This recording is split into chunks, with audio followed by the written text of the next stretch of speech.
चलिए आइए शुरू करते हैं हम लोग। Expression in concentration. Expression in concentration. तो एक्सप्रेशन इन कंसंट्रेशन में सबसे पहला जो टॉपिक हमको पढ़ना है वो क्या पढ़ना है? Mass by mass percentage. Mass by mass percentage. तो पहला जो टॉपिक हमारा आज का है वो क्या है? Mass by mass percentage. Mass by mass percentage, W by W percent. चलिए देखिए, मास बाई मास परसेंट, इसको देखते हैं। याद करिए मैंने क्या बताया था? ब्रास। ब्रास मतलब पीतल। पीतल किसका एलॉय है? पीतल कापर एंड जिंक का है। एलॉय का मतलब मिश्र धातु, ठीक है। जब दो या दो से अधिक धातुओं को आपस में मिलाते हैं मेटल्स को, उससे क्या कहते हैं? उसको हम लोग ब्रास बोलते हैं। Copper and zinc. अब इसमें क्या निकाला हमको? परसेंटेज निकाला, मास परसेंटेज। तो देखिए कापर और जिंक दोनों मिला हुआ है ना, ये जो ब्रास है इसमें कापर और जिंक दोनों है। तो अगर हमको निकालना पड़े कि mass percentage of copper in brass, ऐसे क्वेश्चन कह दे, या फिर mass percentage of zinc in brass, ऐसे कह दे। तो ये निकालने के लिए हमारे पास फॉर्मूला पता होना चाहिए। तो क्या क्या होगा मास परसेंटेज? अगर हमको जैसे मैथ है, फिजिक्स है, केमिस्ट्री है, बायोलॉजी है, हिस्ट्री, ऐसे कई सारे सब्जेक्ट हैं। तो अगर आपको कहा है कि ये 100 नंबर का, ये 100 का, ये 100 का, ये 100 का, ये 100 का, तो 1 2 3 4 5 टोटल नंबर क्या हो जाएगा? 500। और किसी एक सब्जेक्ट का नंबर कहे कि कितना परसेंटेज है टोटल में से, तो क्या निकालेंगे? एक सब्जेक्ट का नंबर अपॉन में 100 इंटू 100 अपॉन 500 इंटू 100। तो वैसे अगर आपको कापर का निकालना है तो क्या करेंगे? मास ऑफ कापर या weight of copper, mass of copper upon में टोटल मास इंटू 100। बोलिए जी, होगा कि नहीं होगा? वैसे ही अगर आपको जिंक का निकालना है तो क्या लिखेंगे? मास या वेट ऑफ जिंक अपॉन में टोटल मास। टोटल मास का मतलब कापर और जिंक का मास इंटू 100। यानी यहाँ पे आपका फॉर्मूला क्या बन जा रहा है? मास परसेंटेज का। मास परसेंटेज का डिफिनेशन ये होगा, मास परसेंटेज का ये होगा, mass of one component upon में total mass of all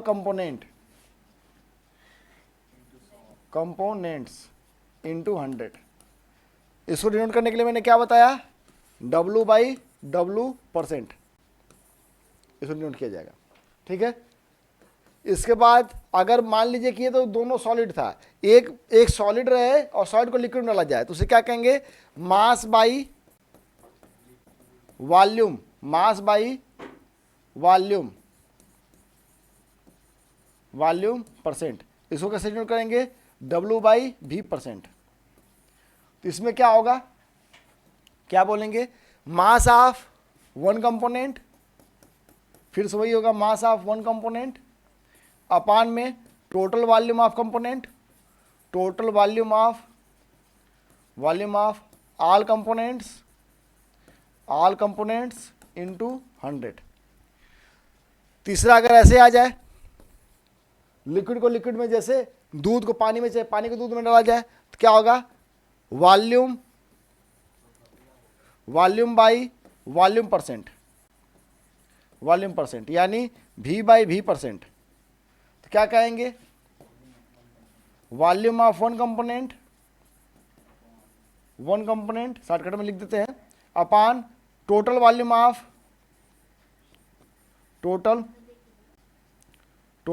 of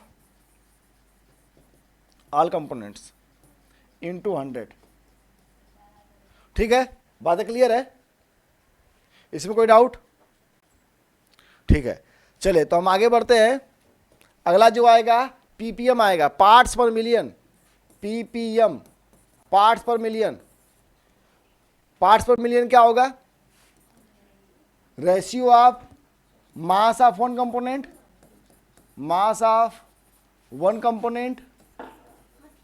one component upon में total mass of all component, total mass of all component, all components. अब यहाँ पर अगर पीपीएम है, मिलियन है, परसेंटेज था तो इंटू 100 कर देते, मिलियन है तो क्या करेंगे 10 के पावर 6 से मल्टीप्लाई कर देंगे, तो ये क्या कहलाएगा पार्ट्स पर मिलियन। तो यहाँ पर जो था ये सॉल्यूशन के लिए निकालने के लिए था, जब सॉल्यूशन केवल 2 कंपोनेंट का हो या 3 कंपोनेंट का, उनके लिए परसेंटेज में निकालना रहेगा। तब हम लोग अगर सॉलिड का सॉलिड में है तो मास परसेंटेज, सॉलिड का लिक्विड में है तो मास बाई वॉल्यूम परसेंटेज, और लिक्विड का लिक्विड में है तो वॉल्यूम बाई वॉल्यूम परसेंटेज। वैसे ही अगर मान लीजिए समुद्री वाटर का निकालना है, जो सी वाटर है, तो उसका निकालना है तो कैसे निकालेंगे कि कितना साल्ट मिला हुआ है, तो ये मिलियन में मिला होगा ना, तो इसको हम ऐसे निकालेंगे। ठीक है, तो ये हाँ mass ppm mass of one component upon में total mass of all component into 100, सबका तरीका वही है। नमक पानी बहुत सारी चीज़ें, तो सारे कंपोनेंट्स नीचे हो जाएंगे और हमको एक पार्टिकल नमक का निकालना है तो उसको ऊपर कर लेंगे। ठीक है, चूंकि मिलियंस में होगा। ठीक है, तो ऐसे निकालेंगे।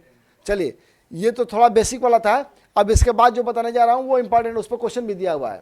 आपका पहला क्वेश्चन है, पहला क्या है आपका, इसको नेक्स्ट पेज पे कर लेते हैं। अब बहुत ध्यान समझिएगा, mole fraction, mole fraction, mole fraction denoted by chi, mole fraction. तो मोल फ्रैक्शन क्या होता है, ratio of number of mole of one component, ratio of number of mole of one component, moles of number of moles of one component, number of moles of one component to number of moles of all component, to number of moles of all components। अब देखिए, अभी जब हम start किए थे तो binary solution था, binary का मतलब एक सॉल्यूट होगा, एक क्या होगा सॉल्वेंट होगा, क्या बनाएगा सॉल्यूशन बनाएगा। ठीक, मान लेते हैं सॉल्यूट का जो मोल फ्रैक्शन है उसको स्मॉल एन से, आपकी किताब में एन ने एन भी दिया हुआ है, मैं स्मॉल एन और कैपिटल एन मानता हूँ। सॉल्यूट का स्मॉल एन है और सॉल्वेंट का क्या है कैपिटल एन है। ठीक है, तो अगर हमको मोल फ्रैक्शन निकालना है, मोल, बहुत ध्यान समझिएगा, mole fraction of solute, mole fraction of solute निकालना है तो क्या कहेंगे, number of mole of one component, one component का मतलब सॉल्यूट का, मोल ऑफ वन कंपोनेंट n अपान में total number of mole of component क्या आ जाएगा n प्लस कैपिटल N। ठीक है, 100 नहीं, मोल फ्रैक्शन है केवल, परसेंटेज नहीं है।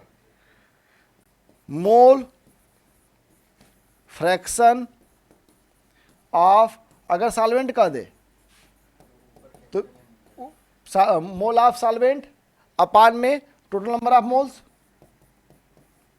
ये हो जाएगा। ठीक है, चलिए जरा इसको हम छोटा कर लेते हैं यहाँ पर।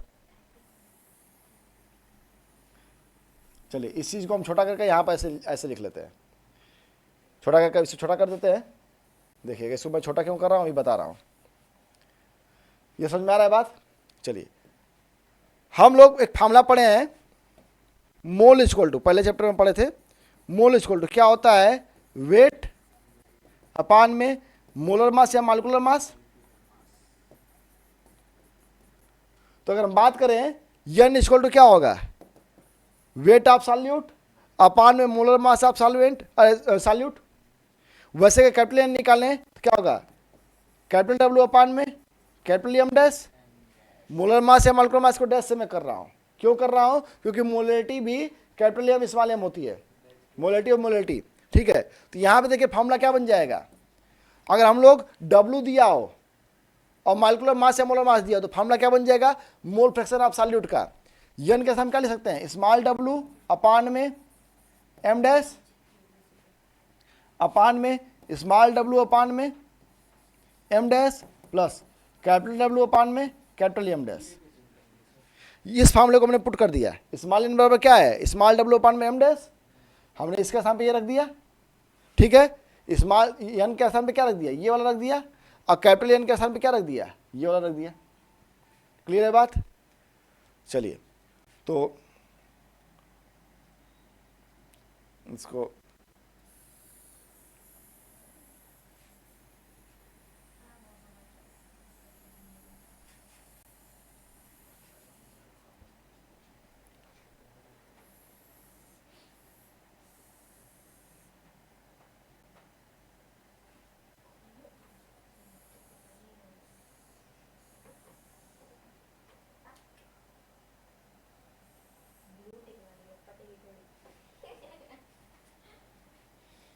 चलिए इस वाले फार्मूले को हम यहाँ से कट कर अलग से लिख लेते हैं।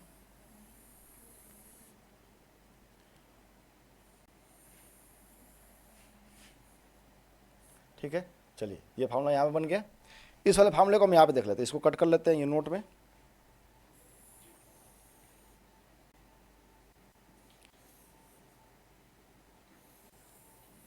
ये नोट में इसको याद रखिए,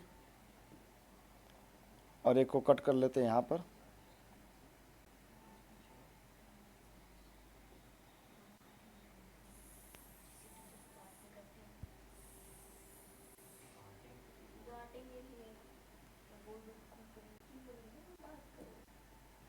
ठीक है, चलिए इसको हम देख लेते हैं, यहाँ से इसको भी हटा लेते हैं।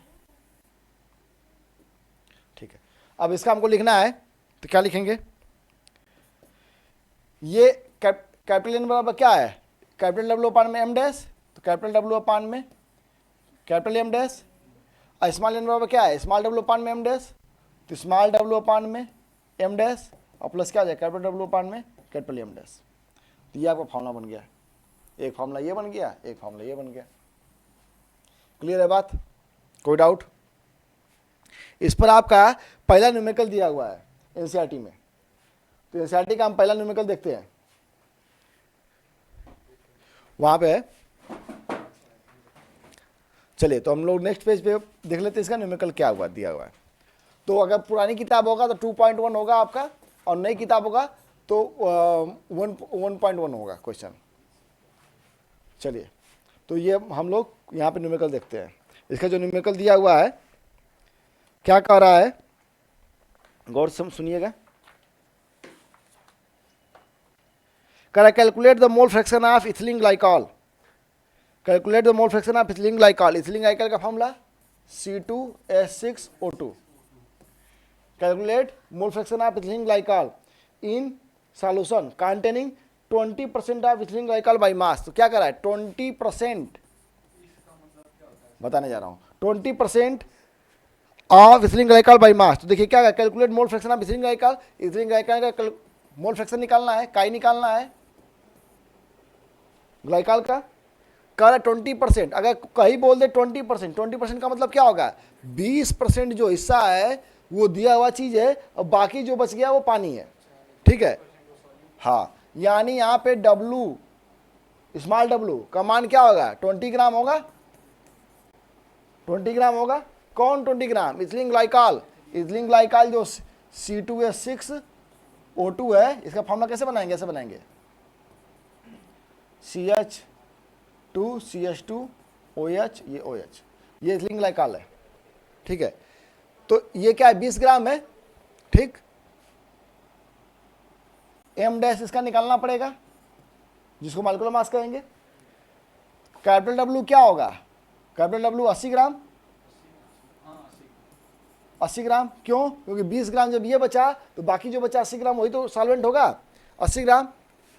और वो किसका है, पानी का है, यानी वो एम डैश निकालें, एम कैपिटल एम डैश निकालें क्या होगा पानी का। तो क्या होता है H2O यानी 1 × 2 और प्लस 16 बराबर 18 ग्राम पर मोल। AMU नहीं लिखेंगे, ग्राम पर मोल, मोलर मास निकाल रहे हैं, ग्राम पर मोल। इसका निकालिए, इसका कैसे निकालेंगे, कार्बन का 12 × 2 और प्लस 1 × 6 और प्लस 16 × 2, तो 12 दूना के 24 प्लस 6 और 16 दूना के 32, 24 से 30 क्या हो जाएगा 62 ग्राम पर मोल। ये निकाल लिए। अब हमको क्या निकालना पड़ेगा, अब यहां पर हम लोग क्या निकालेंगे? मोल फ्रैक्शन। तो क्या आ जाएगा? काई किसका? C2H6O2 का निकाल रहे हैं। चूंकि ये क्या है, सॉल्यूट का है, तो क्या आ जाएगा? स्मॉल एन अपान में small n plus capital N. Small n को क्या ले सकते हैं यहाँ पे? स्मॉल डब्ल्यू अपान में एम डैश, ये स्मॉल डब्ल्यू अपान में M dash plus capital W upon में कैपिटल एम डैश। ठीक है, स्मॉल डब्ल्यू का मान कितना दिया हुआ है? 20, और एम डैश का मान कितना आया है? 62। ठीक, डिवाइडेड बाई 20 62 और प्लस इसका मान कितना है? 80 अपान में 18।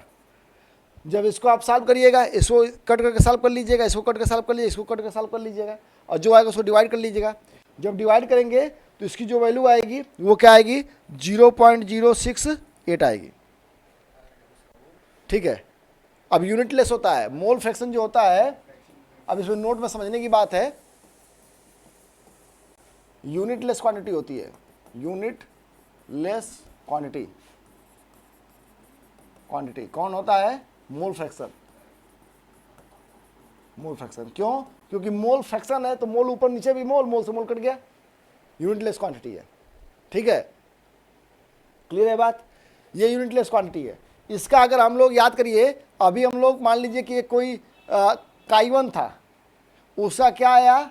एन अपान में एन प्लस कैपिटल एन आया, ये सॉल्यूट का है। मान लेते हैं काई2 है, वो सॉल्वेंट का है, तो क्या होगा? कैपिटल एन अपान में एन प्लस कैपिटल एन, यही तो होगा।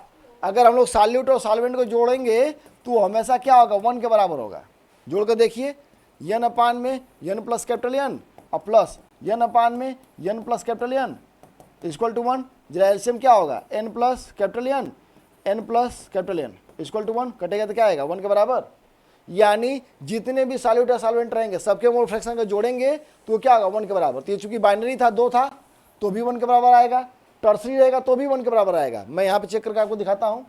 अगर हम यहाँ पे निकालते हैं, मान लीजिए काई1 बराबर दिया हुआ है n1 अपान में 3 होगा, तो n1 plus n2 plus n3 हो जाएगा।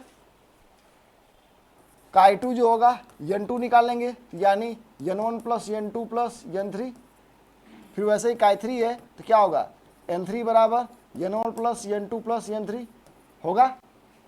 तीनों का निकाल रहे हैं, अगर तीनों को जोड़ दिया जाए तो काई1 प्लस काई2 प्लस काई3 बराबर क्या होगा? एलसीएम सबका एक समान होगा, n1 plus n2 plus n3, क्योंकि बेस सेम है।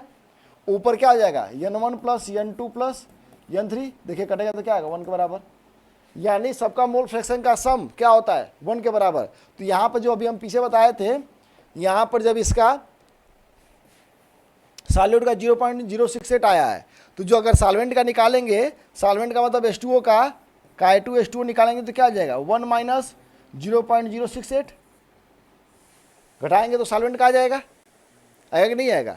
जब एक का दिया हुआ है और दोनों को जोड़ने पे एक ही आता है, तो एक में से घटाने पे वो आ जाएगा। एक को जब घटाएंगे इसमें तो इसका आ जाएगा 0.932। ठीक है, आप रख कर भी निकाल सकते हैं कैपिटल डब्ल्यू अपान में एम डैश, तो थोड़ा बड़ा जाएगा, और डायरेक्टली एक में से घटा देंगे तो छोटे में लग जाएगा। क्लियर है बात?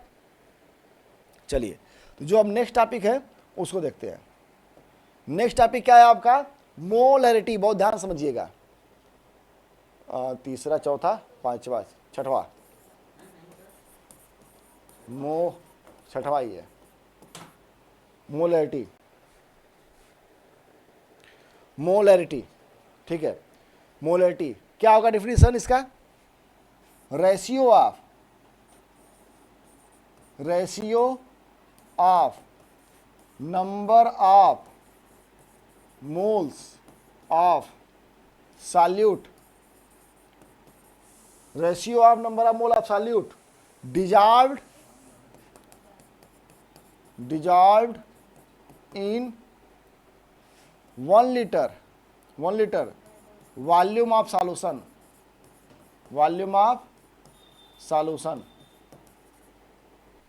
is known as, या is called molarity, denoted by capital M. Capital M से डिनोट करते हैं। ठीक है, तो देखिए मोलैरिटी का मैंने क्या कहा? मोलैरिटी इक्वल टू, बहुत ध्यान समझिएगा, मोलैरिटी इक्वल टू मैंने क्या लिखा?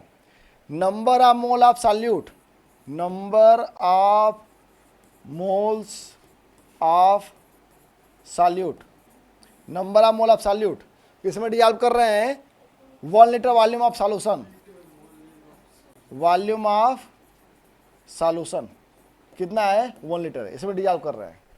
क्लियर है बात। तो मोलरिटी को हमने क्या कर दिया है कैपिटल एम से, मोल ऑफ सॉल्यूट किस में डिनोट किए स्मॉल एम से, लिखे है ना, नंबर ऑफ 5 मिनट और, number of mole of solute small n, और वॉल्यूम क्या है सॉल्यूशन का भी लीटर में है कि नहीं है। फिर सुनिएगा, मोलरिटी क्या है कैपिटल एम से, और number of mole of solute small n से, अब भी लीटर में। ठीक, अब ये यन को अभी हमने फॉर्मूला पढ़ा सॉल्यूट का, तो क्या लिखेंगे स्मॉल डब्लू वेट अपान में एम डैश, ये अपान में क्या होगा भी लीटर में।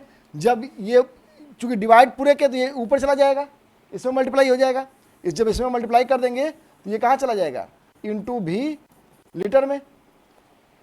हमने क्या पढ़ा है एक ऊपर नहीं जाएगा, देखिए समझाता हूँ ऊपर क्यों नहीं जाएगा, वो समझिए ऊपर क्यों नहीं जाएगा। हमने भी क्या लिखा है m बराबर n अपान में भी लीटर में, तो क्या आ जाएगा w अपान में m डैश इंटू भी लीटर में। इसका कहने का मतलब क्या है समझिएगा बहुत ध्यान से इस बात को, बहुत अक्सर बच्चे गड़बड़ी करते हैं। जो n अपान में भी का मतलब क्या n डिवाइडेड बाई भी है कि नहीं है। n का मतलब क्या है w अपान में m डैश है डिवाइडेड बाई भी है। जब हम लोग डिवाइडेड को मल्टीप्लाई में करते हैं तो क्या होता है 1 बाई भी होता है कि नहीं होता है, तो ये 20 में मल्टीप्लाई हो जाएगा। जब कभी भी आपको कन्फ्यूजन हो कि कौन किससे हम भेजें, नीचे का ऊपर भेजें कि बीच में भेजें, तो आप हमेशा ये वाला मेथड अपनाइए कि कौन किससे डिवाइड है और वैसे रख कर करिए, कभी भी दिक्कत नहीं आएगा। ठीक है, मेन रूल ये वाला है। ठीक है, क्लियर है बात। चलिए, तो ये इसमें मल्टीप्लाई हो जाएगा, तो क्या आ जाएगा डब्ल्यू अपान में एम डैश इंटू भी लीटर में। हमने क्या पढ़ा 1 लीटर बराबर 1000 ml, यानी 1000 ml बराबर 1 लीटर। बात एक ही है, 1 ml बराबर क्या हो जाएगा 1 अपान में 1000 लीटर। तो अब देखिए अगर हम इस लीटर को ml में चेंज कर दें तो यहाँ पे लीटर था, अगर ml चेंज होगा तो क्या होगा 1 अपान में 1000 हो जाएगा लीटर। अगर इस लीटर को हम लोग लीटर में ना लिख कर ये ग्राम में हुआ तो इसको हम लोग क्या लिख ले, इसको हम लोग ml में लिख लें, ml में लिख लें। तो ml में लिखने के लिए हमको बराबर करना पड़ेगा इक्वेशन ना, तो इक्वेशन बराबर करने के लिए 1000 का अगर मल्टीप्लाई करेंगे तो ये बराबर हो जाएगा नहीं हो जाएगा। या तो वो करें चाहे यहाँ पे 1 अपान में 1000 लिखे, 1000 लिखेंगे तो वो ऊपर चला जाएगा। हाँ,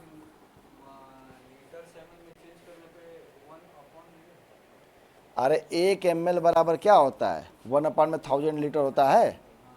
तो अगर हम इसको ml में चेंज किए हैं तो ये यहाँ पर लीटर था पहले, अब ml में हुआ है, तो ये यहाँ पर ये क्या कहलाएगा, अगर लीटर था तो ml में हुआ है तो ये 1 अपान में 1000 होगा कि नहीं होगा, तभी तो ये 1000 ऊपर जाएगा। क्लियर है बात।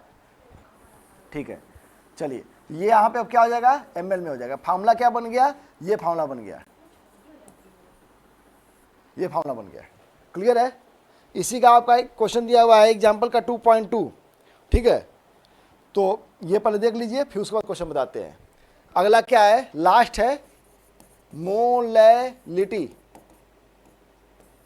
इसको स्मॉल एम से नोट करते हैं, स्मॉल एम से क्या है नंबर ऑफ, वही बोलेंगे मोल्स ऑफ सॉल्यूट डिजॉल्व्ड इन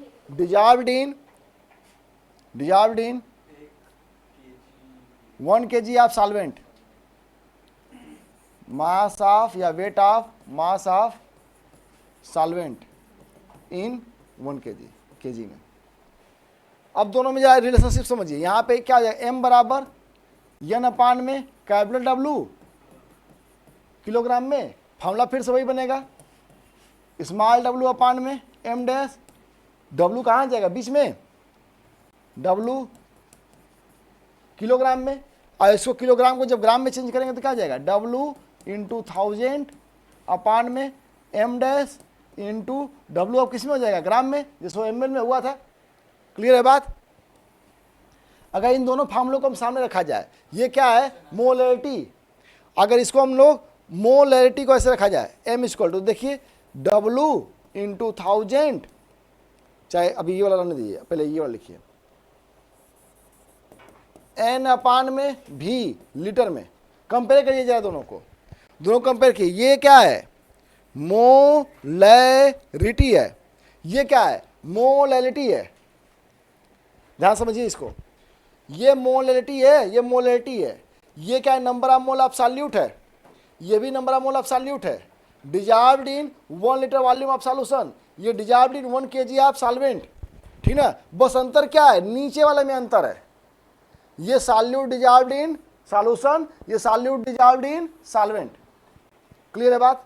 चलिए, thank you for watching the video. Please subscribe my channel for more information, press the bell icon, और अधिक अपने व्यक्तित्व का ऐसा विकास करिए ताकि सभी लोग आपका सम्मान करें। जय हिंद, जय भारत।